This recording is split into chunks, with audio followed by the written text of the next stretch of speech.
kita pakai operator dan dari sini. Jadi kalau kita run, untuk variabel var sendiri isinya 5, alamatnya 6422300. Jadi ini juga jadi kalau kalian perhatiin sintaks scan khusus begini. Dan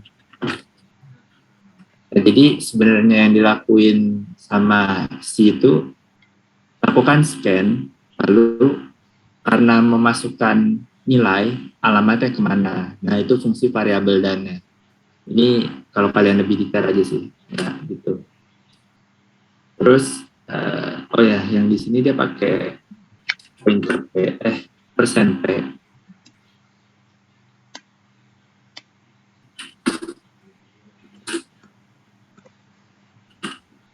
Jadi sama aja, cuman kalau di persen p itu alamat apa ya, alamat hexa atau apa gitu. Pokoknya intinya sama aja, sama kayak persen d ini. Tapi ini dalam bentuk integer, ini dalam bentuk hexa. Iya, hexadesimal benar. Ini buat ngetahuin alamatnya itu. Terus mulai masuk ke pointer. Apa itu pointer? Pointer adalah variabel spesial yang menampung alamat memori, bukan nilai seperti variabel biasa. Contoh gini, deklarasi variabel pointer itu pakai tanda star di depannya. Inisialisasi variabel pointer. Variabel pointer di atas adalah variabel pointer yang bertipe integer. Jadi ini bisa lain. Jadi kalau kita misalnya, kita deh contohnya deh nanti. Simon. Jadi kalau tipe-tipe pointer itu, jadi pointer itu artinya adalah penunjuk. Nah, apa yang ditunjuk itu tipe datanya bisa kita spesifikin. Kalau di sini itu kasusnya adalah integer. Jadi pastikan kalian samain apa yang ditunjuk sama apa yang menunjuk tipe datanya. Jadi kalau di sini kalau kalian print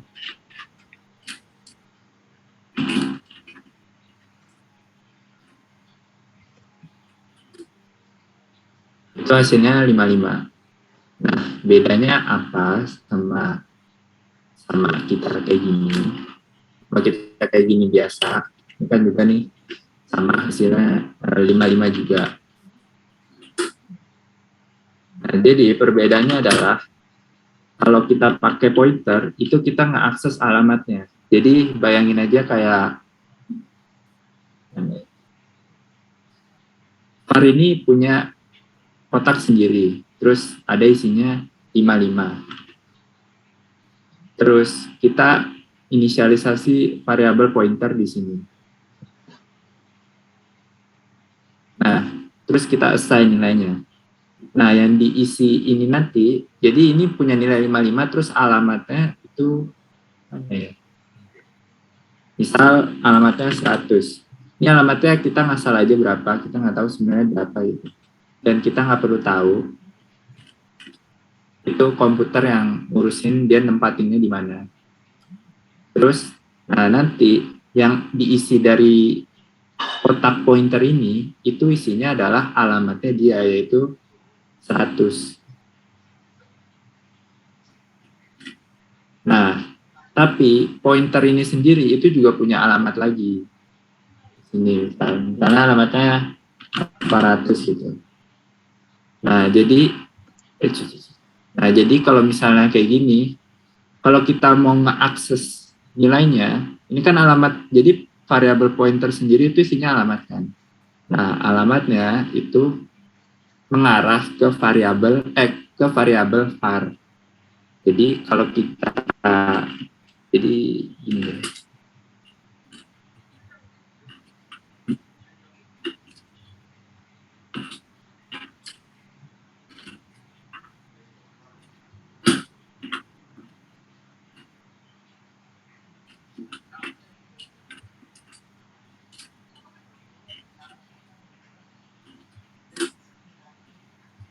Jadi variabel var itu isinya 55. Terus alamatnya itu 6422296.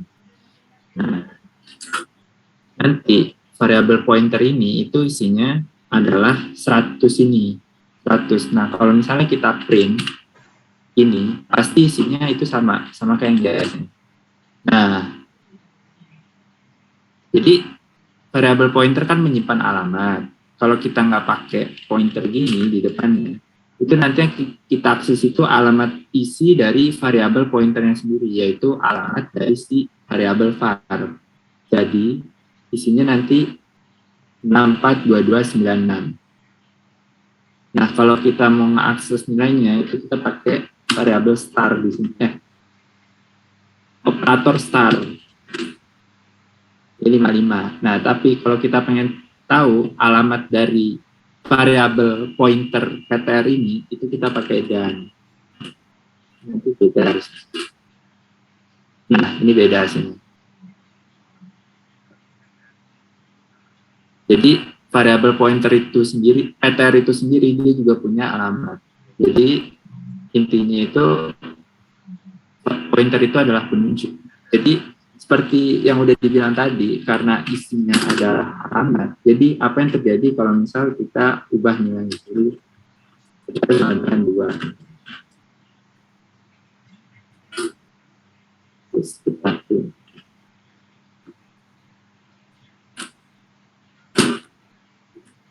Kalau kita print, hasilnya 2. Nah, tapi kalau kita print var-nya,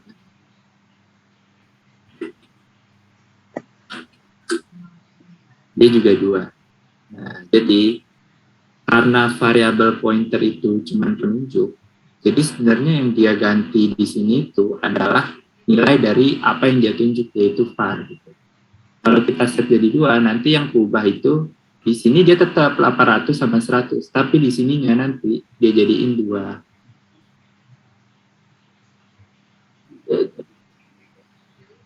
Ini dia jadiin 2 di sini. Nah, begitulah. Jadi pointer itu kayak sesuai namanya lah, penunjuk. Dia bisa ganti nilai apa yang dia tunjuk. Jadi secara gampangnya gitu. Kenapa sih gimana ya? Terus operator difference. Operator difference menggunakan simbol sama dengan simbol operator karya. Yang tadi udah dijelasin.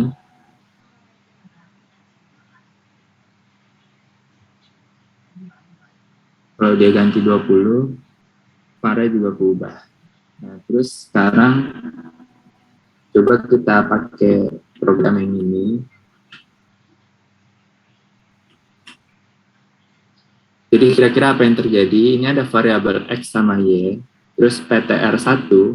Oh ya, kalau dia assign-nya tidak sekalian sama deklarasi, kita nggak perlu pakai pointer lagi di depannya. Kecuali kita mau kayak gini, itu baru pakai pointer depannya.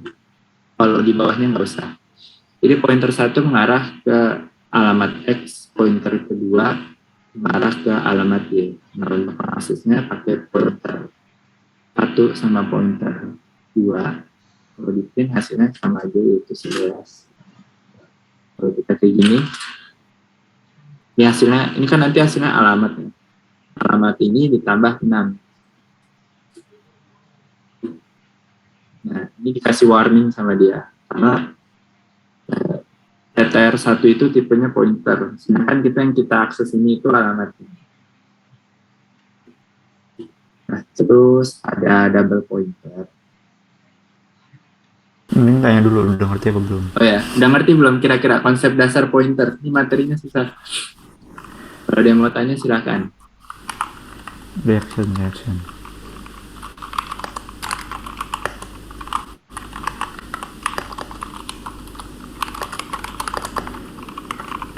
Apakah ada yang mau tanya?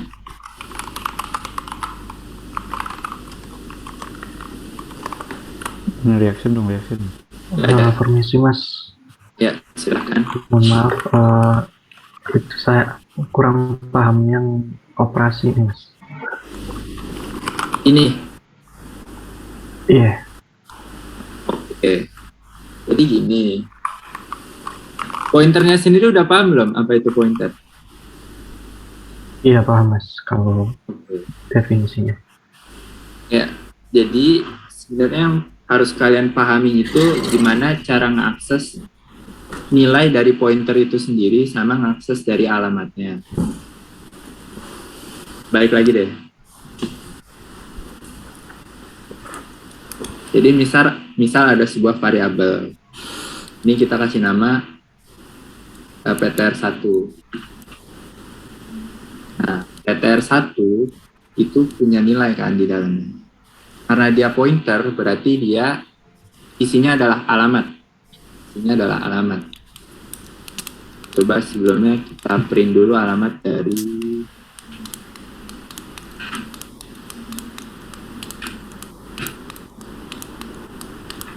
dan X.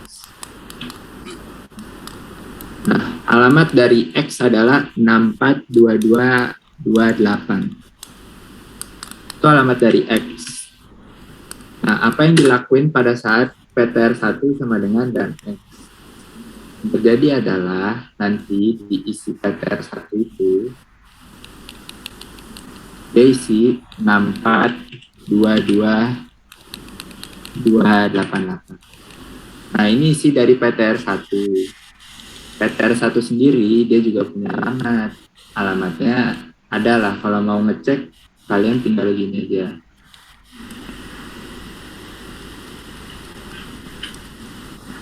PTR kasih dan.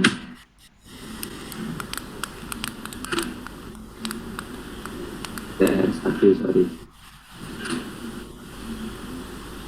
Alamatnya ini 642284. Nah, ini kalau diperhatiin setiap diran dia beda-beda ya, berarti dia disimpannya itu beda-beda setiap kita nyimpen, setiap kita runningnya gitu. Jadi nggak usah diperhatiin, ini buat konsep aja. Nah, jadi PTR1 udah nih isinya alamat dari si dan X. Terus kan yang mau kita ngelakuin itu, kita mau akses nilainya dari PTR1 yaitu 5. Akses nilai PTR1 yaitu alamat X yang isinya 5. Nah, jadi dia pakai dan. Jadi pas dia di print itu hasilnya 11. Jadi gitu sih. Jadi intinya kalau dia pakai bintang itu dia nggak akses nilai yang dia tunjuk. Kalau dia gini doang itu dia nggak akses alamat nilai yang dia tunjuk. Kalau dia gini berarti dia ngakses alamat X. Kalau dia pakai dan itu dia nggak akses alamat dari dia sendiri. Gitu. Jadi ingetinnya kalau mau akses nilai pakai bintang. Bintang. Kalau kita print pointer PTR1 hasilnya pasti 5. Tuh 5. Begitu. Jawab gak, Rafif? Oke paham Mas, makasih Mas. Oke. Ada lagi?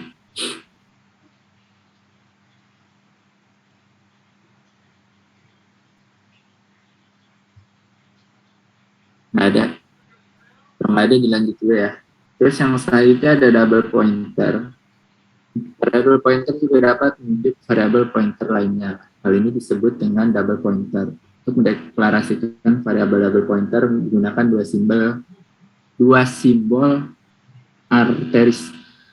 Kegunaan paling umum dari variabel double pointer adalah untuk membuat array 2 dimensi secara dinamis. Caranya begini.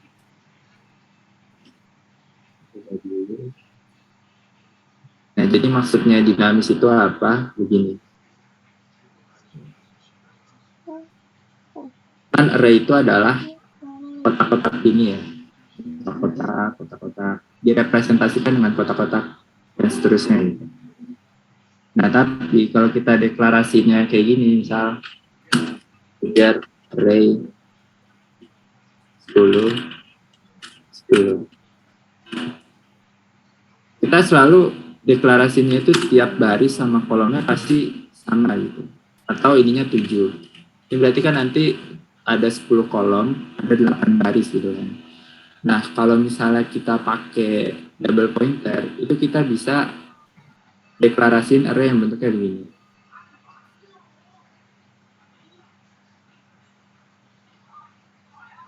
Ini 2, ini 2, terus ini 3, dan seterusnya. Nah, caranya gimana? Caranya ada di internet, kalian cari aja sendiri. Jadi intinya kalian bisa, pointer ini bisa dipakai buat deklarasiin apa ya? Kayak apa sih namanya? Nyediain alamat secara dinamis gitu. Makanya dia bilang kayak gitu. Kalau di contoh ini ada integer variabel 23, terus ada pointer yang isinya yang menunjuk ke alamat dari sifar. Lalu ada, ini sebenarnya contohnya kurang kerjaan. Jadi isinya 23. Jadi dia nunjuk 2 kali. Jadi double pointer nunjuk ke pointer, yang pointer nunjuk ke var. Kalau kita ubah pakai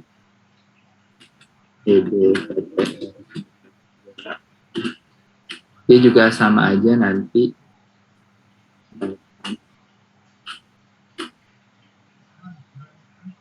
Ada juga bakalan detik 2.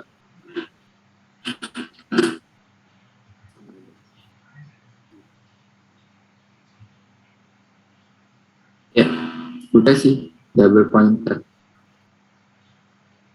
Ada mau ditanyain nggak? Contohnya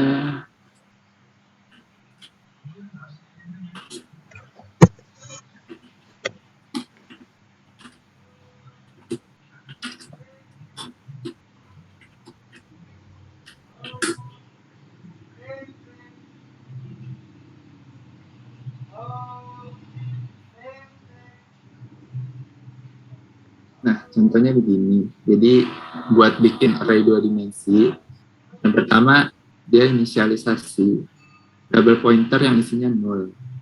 Lalu untuk pointer, untuk point ini kalau misalnya pointer gak ada apa-apa, sebenarnya ya, jadi dia untuk alamat pertama dia deklarasiin sebuah array yang gedenya adalah val. Nah, terus untuk setiap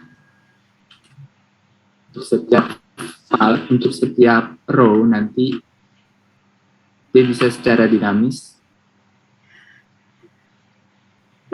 nyiapin alamatnya berapa besar gitu.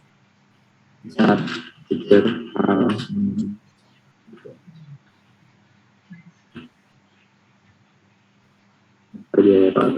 Oke, gara-gara bukan CPP. Jadi kayak gitu. Ya, susah pointer. Ada yang mau ditanyain nggak?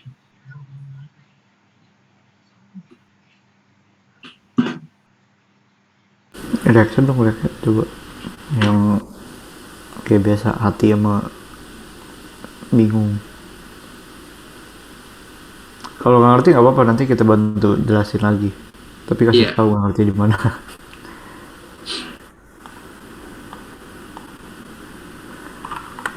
Emang rada tricky sih ini. Kalian di kelas sudah sampai materi ini belum? Dynamic memory allocation, ya benar. Udah belum?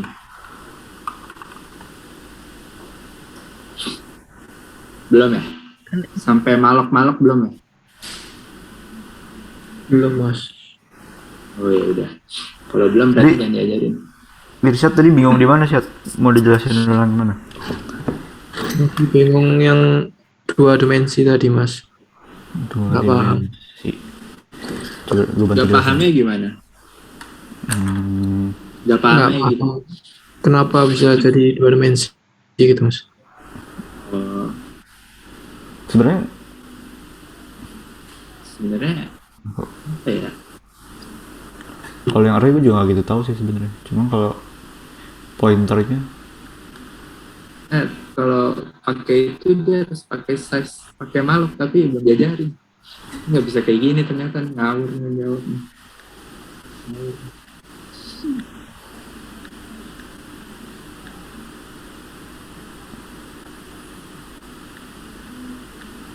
Coba Ki, ininya Ki, apa namanya? Apa? Modul. Itu nggak ada Tapi kalau penjelasan. kalau cara bacanya ngerti gak? Irsyad, kayak yang kenapa pakai bintangnya 2. Paham, paham Mas. Berarti nggak ngerti kenapa dinamis doang ya? Kenapa Ya, 2 dimensi ya? iya bagian situ. Itu harus di ini gak sih Ki? Harus disediain memorinya dulu gak sih setahu gue? Iya, harus pakai malok, nggak bisa begini. Nah, harusnya Gue jadi kira bisa. dimasukin dulu. Ya udah ntar aja deh. Di skip dulu aja. Kemungkinan nggak tahu ya bakal keluar soalnya coba kagak. Kayaknya sih enggak deh kalau belum diajarin. Soalnya jadi tuh ada memory allocation gitu. Kayak memory allocation tuh kayak kita minta ke C-nya. Kan biasanya kan kalau misalnya kita declare variable nih, misalnya kita declare variable in A sama dengan 4 misalnya. Nah ini kan memorinya udah dimasukin sama si C-nya kan. Biasa dikasih 4 misalnya 4 byte. Nah tapi kita pakai C itu bisa minta sendiri gitu. Jadi misal kita mau bikin array itu isinya 100 integer. Berarti kan kita butuh 400 kan. Kita butuh 400 byte anggapannya. Nggak tahu byte apa bit, kayaknya byte deh. Nah kita tuh bisa langsung ngomong gitu ke C-nya. Gue minta 400 nih. Kayak anggapannya mau bikin array isinya 10.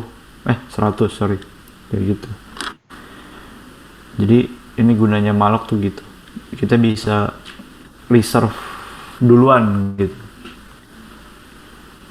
Cuma kayaknya sekarang masih terlalu susah sih kalau misalnya dijelasin. Apa ya? Kalau nggak salah sih gini.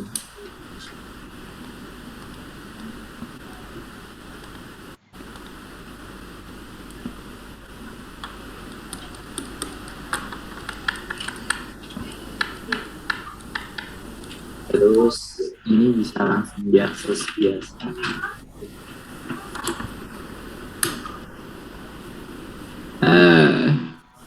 ASCII ya, ASCII. Ini kemarin.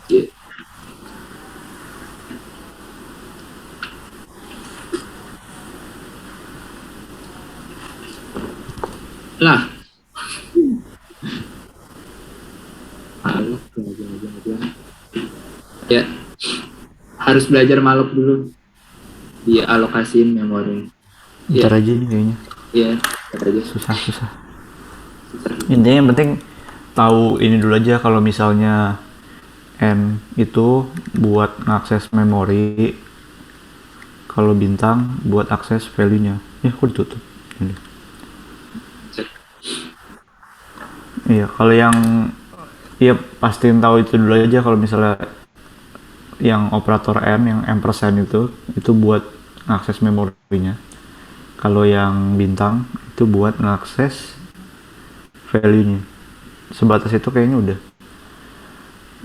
Nah, terus yang perlu di note juga dari pointer itu, dia itu kalau ngeganti langsung ganti ke aslinya gitu loh. Misalkan tadi udah dicontohin ya sama Erki, misal A-nya 5.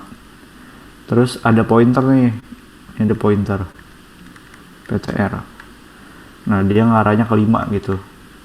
Nah, karena ini tuh alamatnya sama kayak A, ngarahin yang sama. Jadi ketika kita ngubah bintang PTR sama dengan 2 misalnya, yang di sini tuh ikut keganti karena kita punya akses ke tempat memorinya gitu loh. Kita dapat kayak super akses gitu. Jadi yang biasanya kalau mau ngubah itu kita minta ngomongin dulu kayak variabel A nih gini nih. Nah, tapi kalau di sini kita pakai memorinya. Nah, itu gunanya di mana? Nanti gunanya di function. Ini intermezzo dulu. Kalau misalnya di function itu kan biasa kita kalau mau ngubah value kan nggak bisa kan, karena kan dia dioper pakai parameter gitu kan. Jadi dia dioper pakai parameter. Kemudian kalau misalnya parameternya kita ubah, misal kayak fn a misalnya. Nanti kalau misalnya kita ubah di sini, aslinya kan nggak berubah gitu kan. Karena kita passing value-nya aja. Jadi kayak misal kita punya A-nya 5, masuk ke sini, yang di sini tuh yang masuk tuh sebenarnya fn 5 kayak gitu. Kemudian di set kedua yang berubah ya yang ini tetap gitu. Nah, gunanya nanti pointer itu kalau misalnya kita mau ngubah variabel aslinya nih, karena kita udah punya akses ke memorinya, kita bisa ngeganti sendiri gitu, nggak perlu ngikutin aturannya sih gitu. Kita lanjut dulu. Nah, pointer itu juga bisa digunain buat ngecek array. Jadi kan kalau misalnya array itu kan dia itu pas lagi di declare kan bareng-bareng tuh, jadinya alokasi memorinya itu kemungkinan besar sebelahan gitu. Jadi ini indeks 0, indeks 1, oh ini udah ada indeks 0, indeks 1, indeks 2, indeks 3, memorinya 200, 201, 202, sekian. Jadi berurutan gitu. Nah, untuk buktinya, misal di sini kita punya array nih 1, 20, 30, 40, 50. Terus yang ini kita matiin dulu. Nah, fungsi yang 8 ini itu tuh buat ngecetak address-nya ini pakai n nih, karena kita ngecetak ke address jadi pakai n. Tipe datanya %p. Jadi kita mau ngeliat dulu nih masing-masing array ini yang ada 5 ini alamatnya tuh di mana aja. Nah, ini kelihatan nih alamatnya ada di 260, 264, 268, 26C sama 270. Ini tuh hexadesimal ya, jadinya ada yang kayak gini 270. Nah, ini bisa lihat juga tuh jaraknya 44, karena kalau integer itu butuhnya 4 byte, makanya dia di alokasinya 4 byte. Nah, dengan ini nih yang beda-beda 4 ini, kita tuh bisa ngakses array itu pakai pointer. Nah, caranya itu kayak gini. Nah, kan array-nya itu address of array ini yang ini kan 260 kan. 260. Kalau misalnya kita tambah 4, 260 ini ditambah 4, berarti kan kita dapat akses ke indeks 1 kan. Selanjutnya kalau misalnya kita tambahin 4 lagi dapat akses kedua gitu. Nah, ini bisa kita pakai buat ngakses array, sebatas ngakses array doang sih. Cuman ngaksesnya dari sininya nih. Nah, cara ngaksesnya itu tinggal ditambahin aja. Kenapa bisa tambahin i? Ini karena bintangnya di luar ya. Bintangnya di luar, jadi array tambah i kayak gini. Jadi kalau misalnya matematika kan di pecahan, jadi bintang array tambah bintang i. Ini lebih ke size-nya sih, Kalau bintang array-nya ini kan yang ini 260. Kalau misalnya tambah i-nya, kalau 0 berarti kan 0 juga kan. Karena kan 0 itu ya 0. Kalau misalnya 1, dia itu 4 byte. Perbedaannya nih. Kalau misalnya 2, dia 8 byte, 3 itu 16 byte. Salah. 12 byte, ini 16. Gitu. Jadi basically ditambahin ini 260 tambah 0 berarti ngakses indeks 0, 260 tambah 1 tambahnya 4, 264 berarti ngakses indeks 1. Nah, makanya kita bisa ngakses array pakai pointer kayak gitu. Sebenarnya sama aja, nggak ada bedanya. Cuman cara lain aja. Contohnya kayak gini.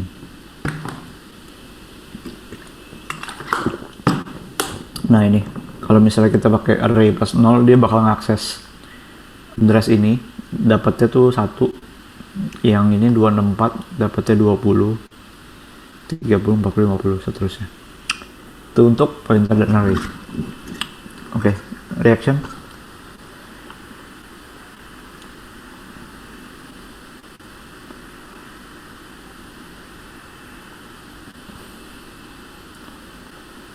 Oke, nyaman sih harusnya. Oke, lanjut. Nah, ini sama nih. Oke, sekarang pointer dan fungsi. Nah, ini yang tadi. Kalau misalnya nih, ini yang pass by value. Ini yang biasa kita pakai.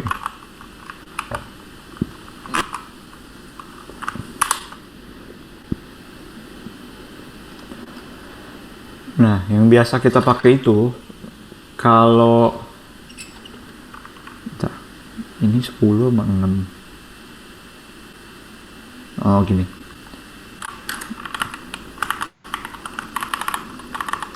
before.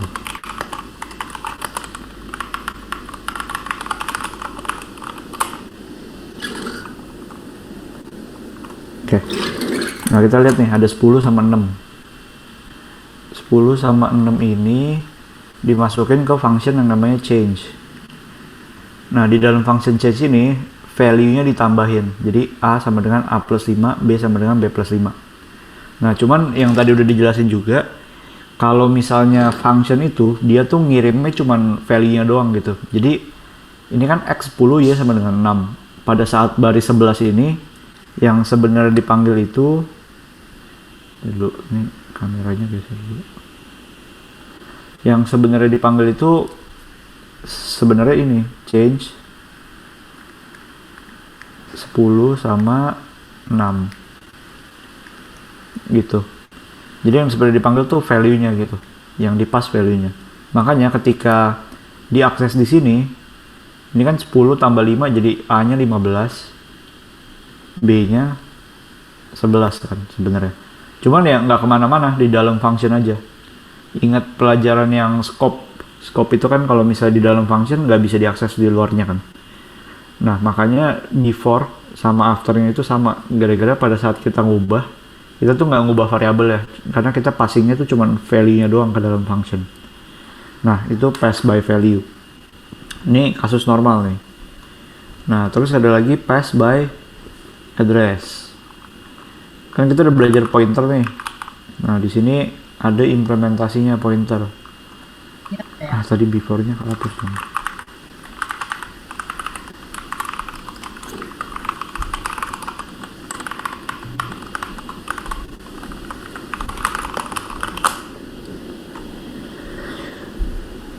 Nah, di yang setelah ini kan kita punya, tadi kan yang kita pass value-nya kan.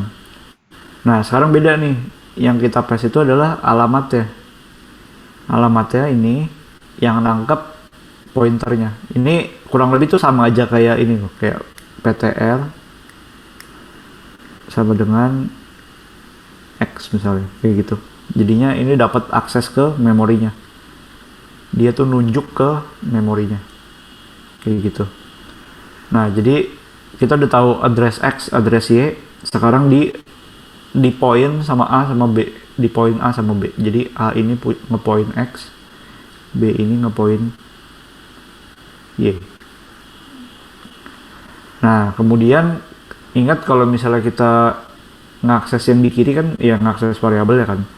Jadi ini kalau misalnya ini kita bisa langsung dapat ke value-nya. Jadi kita kayak nge-setting A sama dengan bintang A berarti value-nya berapa? 10 tambah 5. Nah, ini kan 15. Terus kita masukin ke mana? Masukinnya ke bintang A. Bintang A berarti value-nya. Kita ngeganti value-nya. Berarti kita ngeganti value A. Berarti sekarang X-nya 15. Sekarang X-nya 15. Dari yang 10 jadi 15. 10 ini jadi 15. Ini kan 6. Terus sama lagi yang bintang B. Ini bintang B-nya 6 tambah 5 sama dengan 11. Kemudian 11 ini diassign ke bintang B. Bintang B itu value Y. Berarti ini dicoret ganti jadi 2. 11. Kayak gitu. Nah, ini ingat ya, pakainya bintang. Kalau misalnya kalian pakainya A doang, itu sama aja kayak kalian ngubah pointernya. Ngubah address-nya lagi. Jadi address-nya diganti 5 misalnya. Nah, ini bakal error nih. Jadi ketika kalian mau ubah value-nya pakai bintang, ketika kalian mau ngakses value-nya juga pakai bintang. Nah, itu kegunaan dari pointer. Kita bisa ngakses variabel yang di beda scope dengan cara ngasih tahu ke pointer alamatnya gitu. Jadi pointer bisa ngoprek-ngoprek di memorinya tersebut. Gitu. Nah, coba lihat dulu ada lagi ya. Ini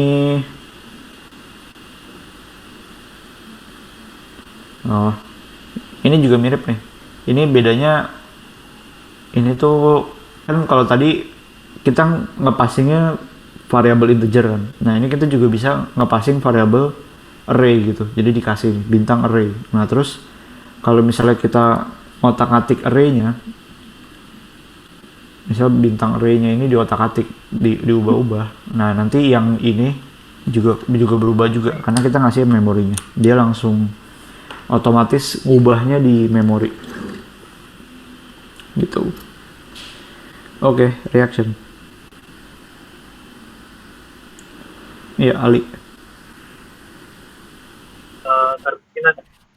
Saya pernah tahu kalau untuk array itu sebenarnya sudah alamat dia. Jadi kalau misalkan dipas ke fungsi lain tuh mas, itu langsung berubah, nggak juga? Iya, bener kok. Karena array itu, array itu sebenarnya alamat bener. Cuman karena kita tambahin indeks, jadi dia ngeluarinnya angka. Kayak gitu. Yang ini kan yang dipasih kan array-nya doang. Terus yang nangkep di sini nih, kebetulan yang nangkep tuh pointer, jadinya dia langsung berubah. Ini kalau nggak salah bisa ini nggak sih Ki, yang nangkep array biasa? Bisa nggak? Bisa. Cobain aja. Bisa. Karena yang nangkep, sebenarnya karena yang nangkep sih, yang nangkep pointer ini kan, jadinya langsung ditunjuk poinnya, langsung ditunjuk alamat ya. Nggak tahu, ini kita coba.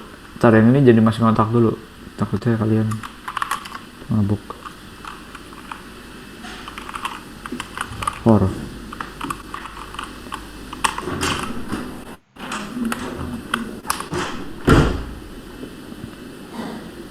Nah ini bisa nih. Ini karena yang nangkep array biasa gitu, bukannya pointer. Jadi kalau ngubah itu tergantung yang nangkep pointer apa array biasa. Yang ini kalau misalnya kita ubah-ubah nih, misal AI sama dengan 5. Ini harusnya nggak berubah. Sorry, array. Nah, tar.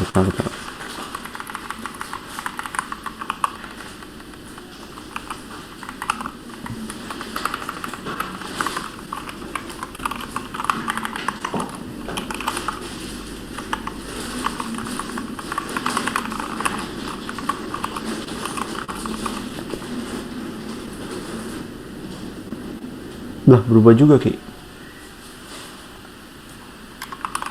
Apa? Oh iya, karena kalau array itu beda kasusnya. Dia ngepassingnya itu alamat. Selalu alamat ya? Berarti Ya. pakai pointer sama nggak pakai nggak ngaruh? Ngaruh. Oke, gue baru tahu. Ya udah berarti benar.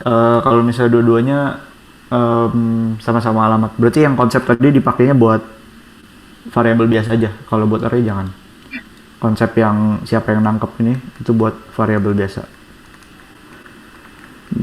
Biasa. Itu. Iya bener-bener. Makanya kalau misalnya nanti kalian ngepassing string itu biasanya di copy dulu strcpy dulu. Bisa kau. Biasanya strcpx misal str gitu. Nanti ini baru dimasukin kalau misalnya mau diotak-atik, jadi value-nya nggak berubah. Ya bener. Gitu. Oke. Di mana Ali?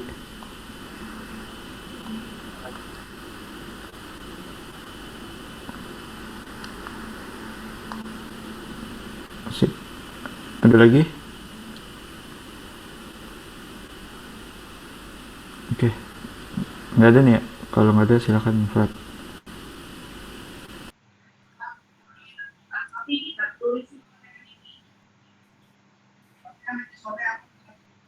Udah kelihatan mas? Udah. Oke. Jadi selanjutnya kita masuk ke struct. Nah, struct itu apa? Struct itu merupakan tipe data turunan atau yang biasa itu disebut dengan user defined data type. Nah, kenapa disebut user defined data type? Karena struct itu dibuat oleh user itu sendiri. Jadi kita yang mendeklarasikan sebuah struct, kita yang bikin sebuah struct, dan nanti struct itu jadi tipe data yang nanti bakal kita pakai. Nah, struct itu mengelompokkan beberapa variabel di bawah satu nama. Nah, maksudnya itu apa? Jadi struct itu berbeda dengan array. Kalau array itu kalian kan cuma ada satu tipe data ya. Jadi misalnya deklarasinya itu in array. kayak gitu. Jadi kan itu array-nya kontennya itu cuma integer. Jadi kalau diisi string gitu kan nggak bisa. Nah, tapi ini beda dengan struct. Nah, kalau struct ini dia itu bisa nyimpen beberapa variabel dengan tipe data yang berbeda. Jadi kayak ini langsung ke contohnya aja. Jadi ada struct namanya itu mahasiswa. Terus struct itu punya atribut itu nama, NRP, umur, IPK, semester, dan status. Nah, otomatis kan nama itu pasti string, nggak mungkin nama itu integer. Tapi umur itu kan integer kan pasti. Umur itu kan pasti sebuah bilangan. Jadi ini otomatis nama sama umur itu punya tipe data yang berbeda. Nah, kalau di array gitu kan itu kayak harus kepisah gitu ya. Jadi ada untuk array untuk nama sendiri sama array untuk umur sendiri. Nah, kalau di struct itu bisa jadiin satu. Jadi di struct itu ada bisa mengakses nama, bisa mengakses umur, bisa mengakses IPK, itu tipe datanya kan berbeda-beda. Jadi struct itu kayak gitu. Jadi dia itu sebuah tipe data yang punya atribut-atribut dengan tipe data itu bisa sama, bisa beda. Nah, pendeklarasian struct itu kayak apa? Pendeklarasian struct itu sintaksnya kayak gini. Jadi ada struct itu yang kata kuncinya buat nandain kalau ini itu struct. Kemudian nama struct-nya itu ini menurut usernya mau dinamain apa. Kemudian ada kurung krawal, yang kurung krawal ini nanti akan berisi atribut-atribut dari struct itu sendiri. Dan pendeklarasian atribut itu sama kayak kalian deklarasiin variabel biasa, kayak misal integer integer bilangan 1, integer bilangan 2 kayak gitu. Terus jangan lupa ini nanti di akhir itu nanti kalian tambahin semikolon.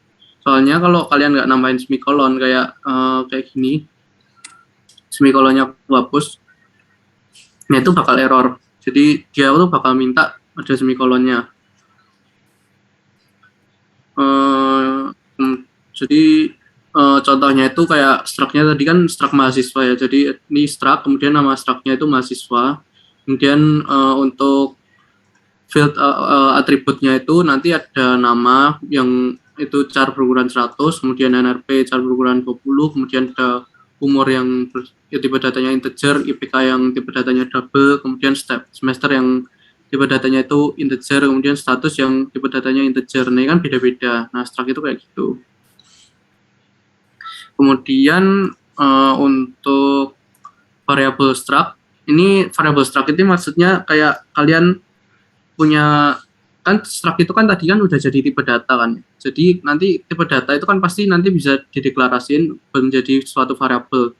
Nah, itu jadi struct ini nanti bakal fungsinya itu kayak bakal sama kayak integer gitu. Jadi ada integer bilangan 1. Nah, itu nanti struct itu bisa buat suatu variabel. Nah, itu caranya itu gimana? Jadi nanti itu kalian deklarasiin ini struct, kemudian nama struct-nya itu apa. Kemudian nanti kalian nama variabel ini bebas. Jadi kayak gini. Jadi kan kalian punya struct tadi kan struct mahasiswa. Jadi mahasiswa itu kan otomatis mahasiswa itu kan banyak kan, nggak mungkin mahasiswa satu doang. Jadi nanti bisa kayak kalian ada beberapa mahasiswa itu kan pasti datanya beda-beda. Kayak namanya nama satu Budi, nama duanya Andi, kemudian nama yang ketiga itu Ani, gitu kan beda-beda. Nah, itu kalian bisa deklarasiin itu caranya struct mahasiswa, kemudian ini untuk mahasiswa pertama, jadi MHS1. Kemudian ini ada MHS2 itu berarti untuk mahasiswa kedua, dan nanti kalian bisa bikin sebanyak mungkin kayak MHS3, MHS4 dan seterusnya. Sampai sini udah paham belum ya? Mungkin bisa dikasih reaksi. Izin tanya. Gimana? Tadi kan katanya itu bisa sebanyak-banyaknya ya Mas. Itu kalau di loop itu bisa nggak Mas? Apa harus manual nulis mahasiswa MHS1, MHS2, MHS3 gitu? Kalau ini itu kan ini sebenarnya ini kan sama aja kalian deklarasiin variabel kan. Kalau kalian deklarasiin variabel kan kalian nggak mungkin bisa pakai kayak looping gitu. Jadi kalian misal deklarasiin bilangan 1, bilangan 2, bilangan 3 gitu kan nggak mungkin misal bilangan terus kemudian X, di mana X itu merupakan nanti 1, 2, 3 kan itu kan nggak bisa. Jadi ini deklarasiin struct itu sama kayak deklarasiin variabel biasa sih. Jadi nggak bisa sih kalau pakai looping. Jadiin array aja struct-nya kalau mau. Itu kayaknya jadi Enggak kan? itu kayaknya nanti bawahnya ada Mas. Kan maksud dia mau ini, mau ngelup propertinya itu. MHS1, MHS2 itu. Iya. Bukan, maksudnya ininya gak sih? Ngelup NRP umur IPK-nya gitu gak sih? Siapa tadi? Bukannya MAS1, MAS2, MAS3 ya? Ya, maksud saya yang MHS 1 ini kan Oh, ini 1 sampai 2 itu nanti kan harus manual sampai misal kalau mau banyak MS3, MS4 gitu bisa Oh, iya. di-backup. Array nanti itu berarti. Habisnya nih. Ini nanti ada kok cara buat itu. Bisa ada yang tanya lagi?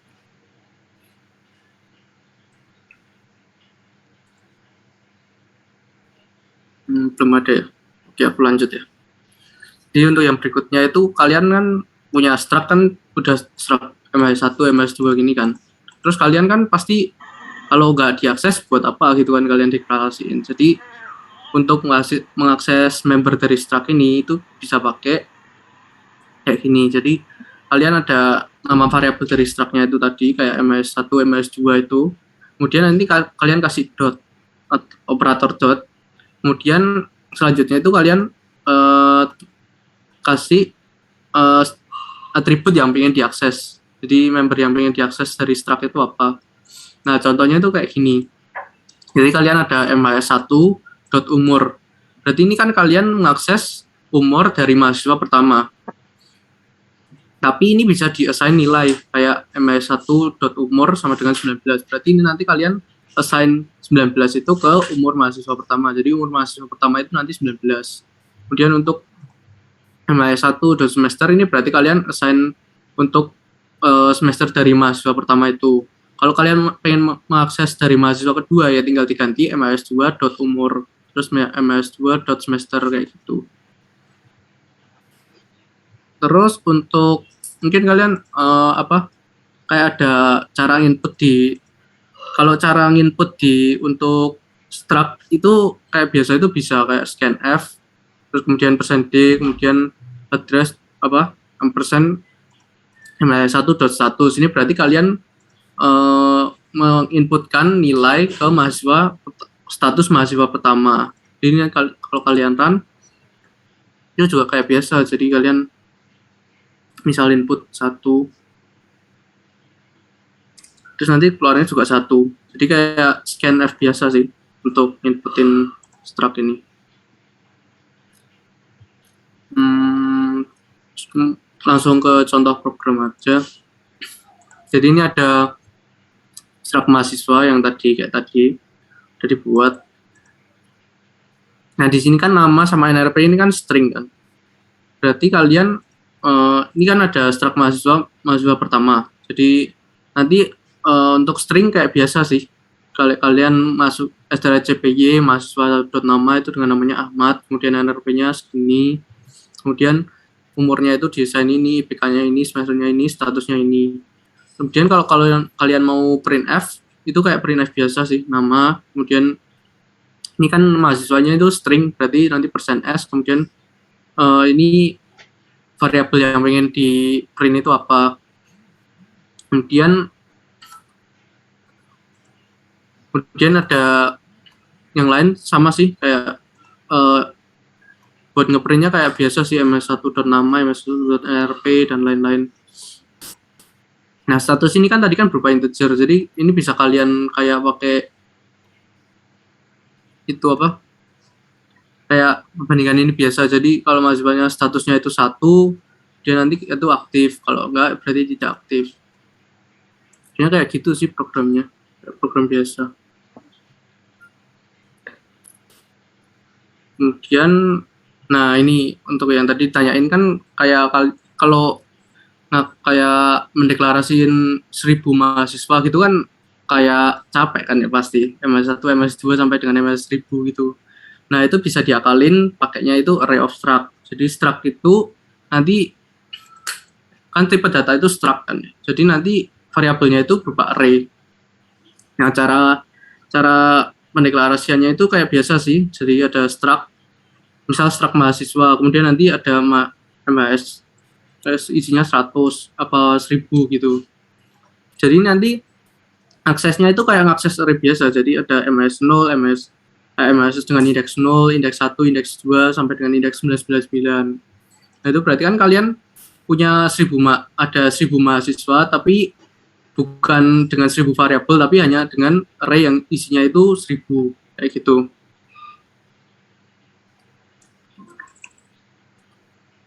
Nah, contohnya itu kayak gini.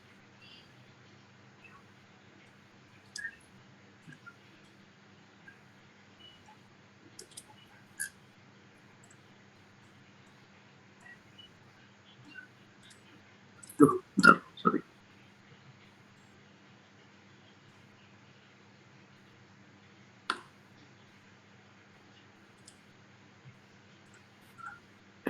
Nah, itu contohnya itu kayak gini. Jadi kalian kayak mau ngakses dari bidang kartesius itu dengan koordinatnya x, y. Nah, ini pendeklarasiannya itu juga kayak bisa variabel biasa, kayak misal ini sama-sama integer, berarti kalian bisa deklarasiin x, y. Jadi nggak harus x in x, kemudian semikolon in y, kemudian kayak gitu itu nggak harus, bisa kalian jadiin satu. Misal struct point dengan membernya itu x sama y. Kemudian itu kalau itu bakal jadiin kayak ada 3 poin. Tiga poin itu nanti bakal jadiin array dengan size-nya itu 3. Jadi untuk aksesnya itu sama aja kayak akses array biasa, ARR0, ARR1, ARR2 kayak gini. Nah, bedanya kan kalian mau aksesnya itu member dari struct ini. Jadi kalian kasih .x itu dengan isinya nanti 2, .y itu 3. Kemudian yang lain itu sama. Untuk mengakses ngeprint poin-poin tadi itu kayak biasa sih, kayak ARR0.x, ARR0.y, kayak ARR1.x dan lain-lain itu. Jadi nanti ini bedanya itu cuma kayak kalian biasanya deklarasiin variabel kan ada variabel biasa sama variabel yang berupa array gitu kan. Nah, kayak gitu, kayak biasa gitu. Ini nanti ada array dengan size-nya 3, kemudian aksesnya itu sama aja, cuma bedanya itu paling kalian kan deklarasinya bukan ARR1, ARR2 gitu kan, tapi kalian ARR dengan indeks 0, ARR dengan indeks 1 kayak gitu. Sampai sini mungkin ada yang tanyain.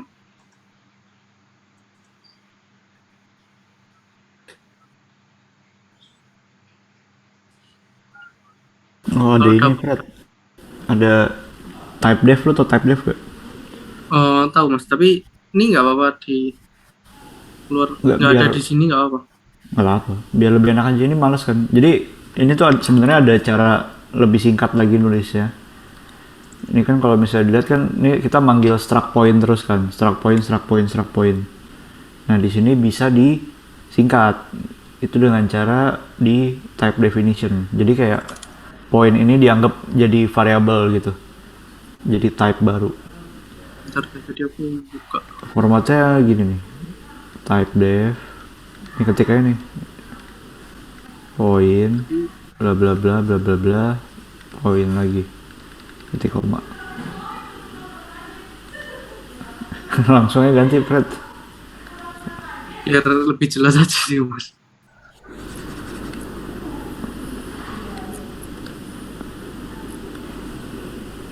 Nah, ini kayak gini. Hilang. Oh, ada. Ini Nah, iya. kelihatan ya? Kelihatan. Jadi itu sama aja kayak biasa, ada struct siswa gitu.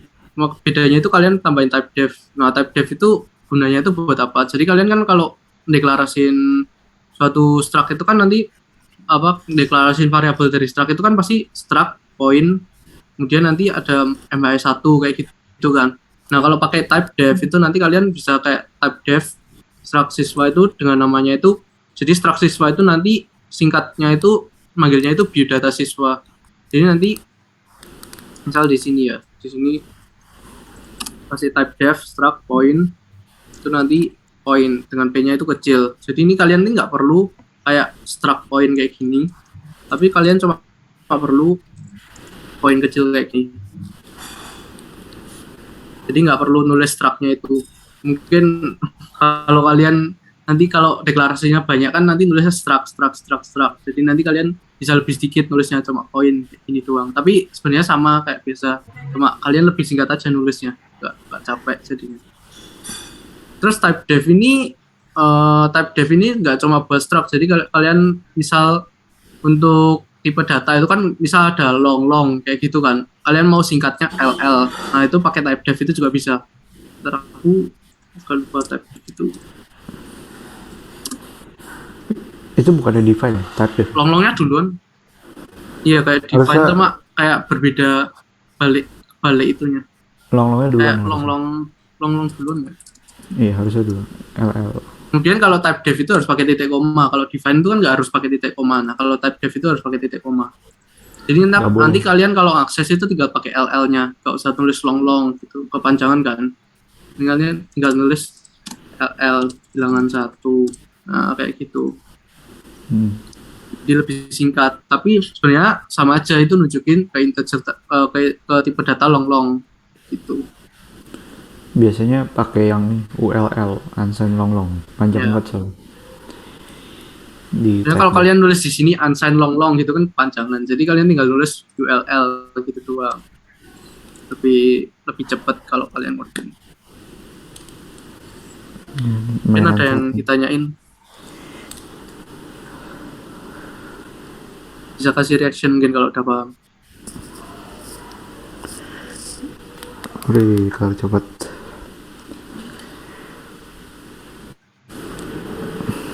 Ya udah sih mas, udah paham semua. Oke. Ya udah. Ya ada soal latihan, silakan dikerjakan. Ini cuma sejam doang. Nggak tahu kalian ada yang mau didiskusin nggak tentang tentang apa sih ini nama matkulnya anjir? Dashboard. Tentang dashboard atau mau nanya-nanya di luar dashboard juga boleh. Kalau nggak ada ya udah kita selesai.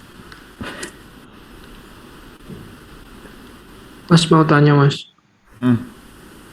nanti kedepannya ini pakai C terus atau gimana mas? Kapan gantinya gitu mas? Gantinya nanti semester 2. Abis ini kalian boleh pakai C++. Jadi struktur data itu udah boleh pakai C++. Sorting masih pakai C kan ya? Oke. Ya. Iya. Ya, sebagai sih. Dikit lagi kok. Ini udah nih, step kita abis ini dikit-dikit. Santai. Praktikum yang banyak. Oh ya, Farah, silakan. Permisi mas, saya mau tanya. Tapi di luar ini sih, di luar materi ini. Nggak apa-apa boleh. Itu kalau misalnya praktikum tuh masih bingung buat ini ya mas, kayak muter otak kayak gitu. Kalau mau cari-cari soal atau mau latihan soal buat ngoding itu gimana ya mas? Terima kasih. Fred, silakan Fred. Kenapa aku mas? Yang capek lu doang. Latihan soal. Aku cuma di code force sih. Ketik. Ini dong, algoexpert.io dong. Muncul terus iklannya. Tulis di chat Fred biar nggak lupa. Terus chat apa? Cloud Cuma Force di tuh. situ doang. Apa tipsnya Fred biar jago CP Fred? Aku nggak jago mas. Ya tapi bisa ngerjain soal yang aneh-aneh. Gue kalau dikasih soal aneh-aneh nggak bisa ngerjain. Kalau nggak ada di internet nggak bisa. Saya juga mas. Tahu mas. Iya, emang rada-rada aneh gitu, nggak tahu